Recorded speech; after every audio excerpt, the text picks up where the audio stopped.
Hi everybody. In this video I'm going to show you a relatively new or recent Pokemon TCG Live player how best to approach this game as a free-to-play player. I'm going to take you through downloading the game, setting up your account, viewing your collection, what the in-game currencies are, and how best to use them. I'm going to start, however, by saying that being a free-to-play player is not strictly defined with this game. Unlike other games which are free-to-play, it's impossible to exchange money directly for any in-game currencies in Pokemon TCG Live. However, what you can do is spend money on physical products which contain codes, or by simply spending money on the codes themselves to obtain the digital products. For the purpose of this video, we're not going to be covering topics relating to spending money on any products with codes or for the codes directly. So with that out of the way, let's get started with the basics. Step 1. Install the game, finish the tutorial. Here on the Pokemon website, you can download the Pokemon TCG Live client. You can also download the game for Android and iPhone devices. You just download and install the game. Pretty simple. When you launch the game, you'll be presented with a login screen. If you've ever played the previous Pokemon TCG game called Pokemon Trading Card Game Online, then what I highly recommend you do is use the same account here. Your account's previous card collection will transfer across, and you might even receive some bonuses based on what items or sealed packs you previously had. Otherwise, you'll need to create a new account by following the instructions. With that done, you'll have a tutorial to complete. This tutorial is fairly straightforward, but I will say it's pretty good at giving you the basic rundown on how to play. It's also going to explain the basics of the in-game currencies, and although it does teach you how to spend it, it doesn't really give you any tips on the most efficient way or most effective way to use them. So that's what I'm going to help you with today. Step 2. Buy the premium pass. Before you play a single game, and before I even explain how the various in-game currencies work, if you only take one piece of advice away from this video, it is to please use your purple crystals to unlock the premium pass. This premium pass is a type of battle pass, which is a pretty common staple of free-to-play games where players are rewarded for playing during the pass's duration. As you can see here, playing will earn you rewards, which you can collect as you go from the top row of the pass. However, the rewards on the premium track below are locked until you decide to unlock it. To unlock the premium pass, you need to go here and choose the cheapest option, 600 purple crystals. The pass can be finished in around about 4 to 5 weeks, as long as you play every single day and complete these missions which reset over time. Even if you have limited time remaining in the current premium pass, 2 weeks might be enough to earn most of the valuable card rewards, which tend to be towards the beginning of the track. If you have limited time remaining, you might consider purchasing the more expensive option for the premium pass, which will unlock a number of tiers immediately. Or you might even consider just skipping the current pass and waiting until the next pass begins. In any case, let me reiterate that this is the best value use of your purple crystals. And on that topic, we're going to move on to talking about how the in-game currencies work and what they're for. Step 3, Pokemon TCG Live's in-game currencies. A hallmark feature of free-to-play games is that they usually contain multiple currencies which are redeemable for different digital items within them.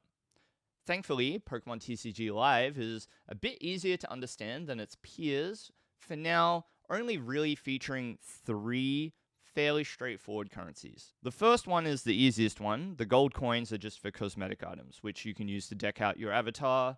You can get new deck boxes, sleeves, and coins. None of them affect your gameplay in any sort of way, and for the moment, don't redeem for any products or cards or anything like that. The only advice I'll give is that Live continues to add more cosmetics, so you might want to keep some coins in case anything comes up in the future. You can earn these coins from playing games, completing daily missions, and progressing through the battle pass. The other 2 currencies are pretty important to understand. I'm going to talk about crafting credits first. Crafting credits can be used to generate or craft cards to add to your collection. The cost to craft the card increases with the rarity of the card. Earning these credits can take a while as you earn them from your daily missions and from the Battle Pass rewards. Outside of simply playing and collecting, you can also generate these credits by obtaining the cards which you already own the maximum of. For most cards, this is a set of 4 due to Pokemon's maximum of 4 of each card in a deck. So when you obtain that 5th card, you'll instead receive crafting credits, which you can then use to craft the cards that you would like. It's worth noting that the credits you receive for an excess copy won't be the same amount as it would be to craft the card, unfortunately. Outside of the Battle Pass, the way you obtain cards, which you already own, is by opening the in-game items which contain these cards, such as booster packs or maybe other sealed products on offer in the shop. Step 4. How to use the in-game currencies effectively as a free-to-play player. I've carefully titled this step, as I'm trying to consider that you are a relatively new free-to-play player, and you have limited crafting credits and crystals and a lot of different ways you can use them. The strategies I'm going to give you are going to be a bit of a framework and might require some judgment from yourself. I'm going to lead by saying that I don't want you to stress too much about it. In the end, this is just a game, and even if you spend your resources a bit inefficiently, maybe you see something in a shop and you're like, ooh, I want that, and you buy it without thinking about it too much, it's not the end of the world. Right? And by the time you want to really deeply consider the efficiency of your resources, you should have a pretty good grasp of what you want to do. To start, the point of the credits and crystals is to either directly craft the cards or purchase bundles or digital items which contain the cards. You need to determine what cards you actually want to obtain.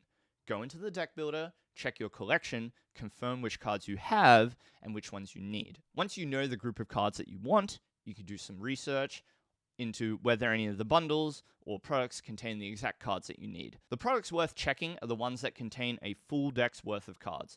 In particular, the League Battle decks contain many high-cost cards to craft, and if any of these contain cards that you need, then it might be worth using your crystals to buy one of these bundles. By buying these bundles, you have the added benefit of receiving a refund on the cards that you already own the maximum number of in the form of credits. This works the same way as getting the refunded credits for the cards that you already own when you open a digital booster pack. Once you've bought a digital bundle or sealed product with some of the cards that you need, you will need to make up the rest of the cards by either crafting them with credits or maybe finding a substitute card with a similar effect to use in the interim. This is not going to apply to a new player usually, but I'll add that in a scenario where you might have 0 crafting credits remaining, but enough crystals available to acquire a bundle or otherwise from the shop, you might consider obtaining a League Battle deck or another product with multiple ultra rares that you might already own the maximum amount of in order to generate the crafting crystals received as a refund. The products on offer can result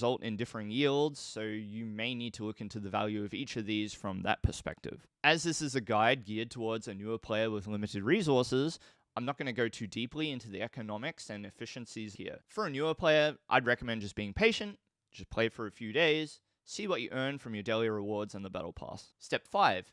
Embrace the chase. In the end, to build out a new deck that can be competitive on the ladder is not too difficult. Pokemon has been pretty good at giving access to competitive cards so far, so as a new player, you should be able to start with the provided decks and have a somewhat good time.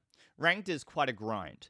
Given the number of games the average person might actually be able to make time for, I would say that the goal of just unlocking and collecting cards is a better way to enjoy the game, at least at first. Compared to other games, Live's ranked ladder is not really the primary competitive setting favored for most players. From the entry level all the way to the top of the competitive scene, it's in-person events which are the gold standard. Therefore, when it comes to the competitive grind, the time that one might spend playing on the ladder, many players will spend preparing for in-person events instead. Step 6. Quick tips. Before I set you off on your way, I just wanted to hit you with a few tips to help you out with the game. Tip number 1, probably the most important, you do not need to own a copy of a card to craft it. People have told me before that they thought that they had to have at least 1 copy of a card before they were allowed to craft even more. That's not true. You can do it with 0 cards in your collection. In the deck editor, what you need to do is change the filtering to show the cards that you don't own. Doing this will allow you to see and find the cards that you don't own when you search for them, and then subsequently you can craft copies of them just as you would otherwise. Step 2. Watch official live streams of Pokemon events to receive codes that you can redeem cards for. Pokemon often broadcasts their larger competitions, and occasionally they'll share codes with viewers which you can redeem in-game for a reward. It's often a playable card and often a pretty valuable one as well, so be sure to subscribe to Pokemon and the Pokémon TCG YouTube channels. I also recommend following them on Twitch because they do the drop system where you get rewarded for time spent watching the official broadcasts as well, so have a look for them on Twitch.